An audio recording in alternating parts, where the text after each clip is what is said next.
दावा केलेला आहे दादा आणि शरद पवार साहेबांची चर्चा सुरू होती, त्याबद्दल काय प्रतिक्रिया?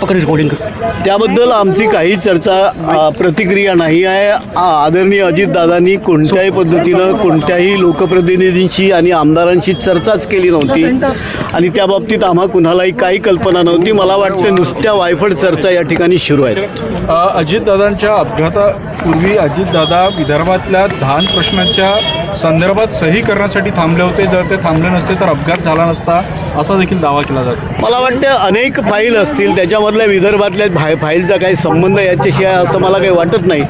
विदर्भाच्या फायलीचा जर विचार केला तर सगळेच आमदार विदर्भातले, त्यांचा जो धान उत्पादक शेतकरी आहे तर मागच्या 2 महिन्यापासून ते धान उत्पादक शेतकऱ्यांचे धान जे होतं तर ते त्यांचा चुकारा झाला नव्हता आणि ते त्यांना ते गरीब शेतकऱ्याला पैसे भेटले पाहिजे ही सगळ्यांची भावना होती. आचारसंहिता असल्याकारणानं त्या ठिकाणी ती सही झाली नव्हती आणि त्याच्यामुळे या धान उत्पादकांचा जो त्यांनी जो धान खरेदी केंद्रावर धान दिलेला होता, मग तो TDC असेल किंवा मार्केटिंग फेडरेशन असेल, तर ती जी फाईल होती ती वित्त विभागाकडे प्रलंबित असेल आणि त्याच्यामुळे फक्त तो पूर्व विदर्भाच्या बाबतीमधला विषय असू शकतो, अन्यथा कोणताही विषय नाही आहे. रोहित पवारांनी प्रफुल्ल पटेलांचं नाव घेतलं.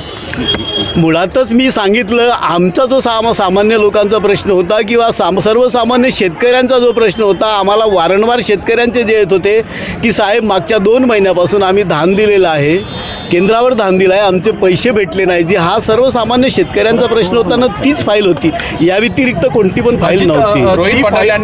रोहित पवारांनी प्रफुल्ल पटेलांचं नाव का घेतलं वाटते? का नेमका त्यांचा आरोप? मला वाटते याच्यापेक्षा दुसरी फाईल पूर्व विदर्भातील शेतकऱ्यांची नव्हती आणि सर्वसामान्य शेतकऱ्यांचा हा एकच विषय होता.